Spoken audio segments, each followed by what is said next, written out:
lo primero que tenemos que identificar cuando existe el riesgo de contagio, qué tipo de contacto tuvimos con la persona que nos diga que está enferma o que nos diga que es positiva en una de las pruebas.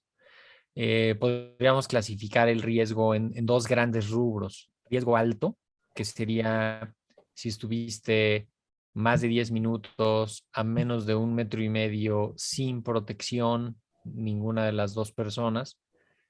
Ahí sería como el mayor riesgo de contagio.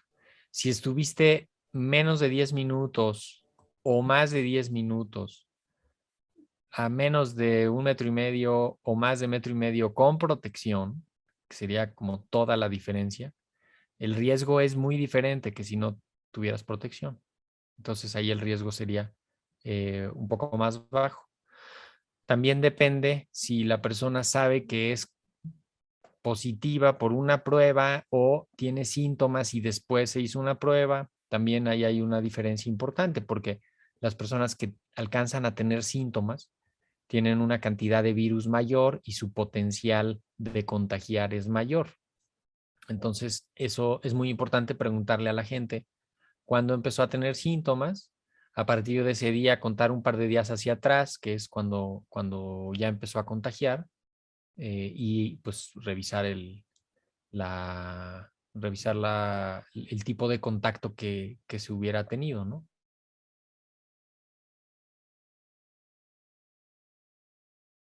La sintomatología que podríamos tener ahorita podrían ser muy diversas, ¿no? Y mezclarse junto con las infecciones respiratorias agudas propias de esta temporada.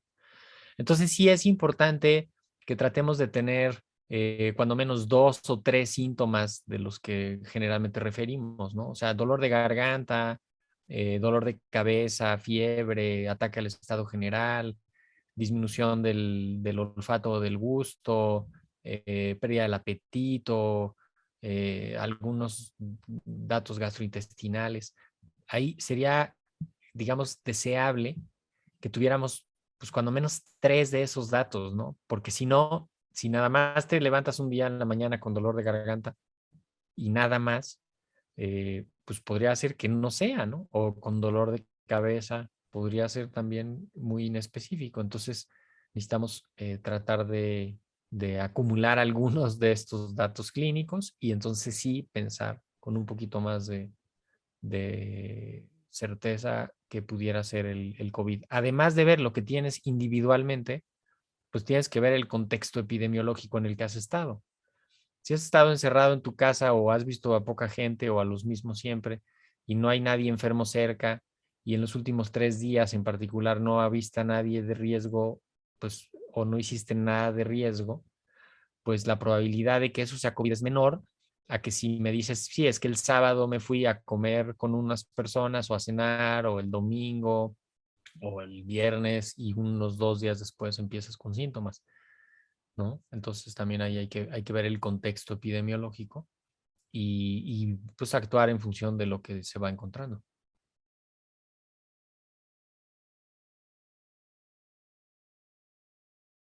Pues en las personas que se recuperan por completo y que mejoran rápido y que ya no tienen sintomatología, a los 5 días, si ya no tienes sintomatología, puedes salir.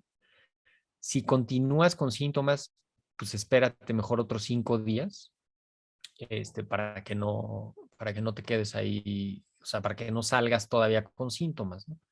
Entonces, digamos que entre 5 y 10 días, dependiendo de cómo estás en ese momento. Si a los 5 días ya te recuperaste por completo, ya no tienes nada, ya sal.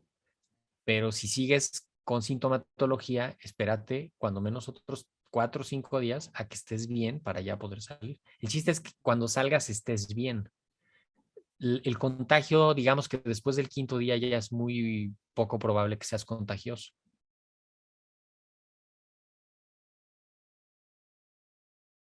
Es muy importante que dentro del enfermo y dentro de los enfermos que haya, identifiquen los riesgos individuales, ¿no? Si tiene alguna enfermedad importante, si tiene antecedentes de un infarto o de una cirugía mayor grave o toma algún medicamento, lo que sea. Estas personas necesitan un poquito más de cuidado y vigilancia. Se tienen que cuidar un poquito más, ¿no? Simplemente. Hay que estar monitoreando la oxigenación y la temperatura en, en que no suba la temperatura de más de 38 grados y la oxigenación que no baje de 93, 92 por ciento de oxígeno, y que les queden claro a todos los datos de alarma y qué van a hacer en caso de alarma. Eso también es importante que lo sepa la gente, ¿no? O sea, a qué hospital van a ir o qué teléfono van a marcar o cómo van a pedir una ambulancia o qué va a pasar.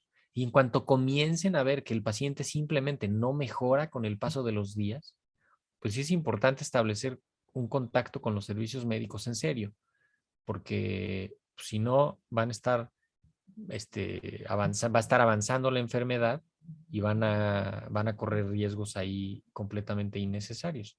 Entonces, si la persona tiene sintomatología persistente o no evoluciona bien la enfermedad, ahí. Si tienen dificultad respiratoria, fiebre que no disminuye, tos que no se modifica y tal, pues entonces ahí sí hay que hacer algo y lo mejor sería acercarse a uno de los hospitales o de los centros de valoración para COVID para que ahí les digan cómo están y qué hacer y poder seguir adelante.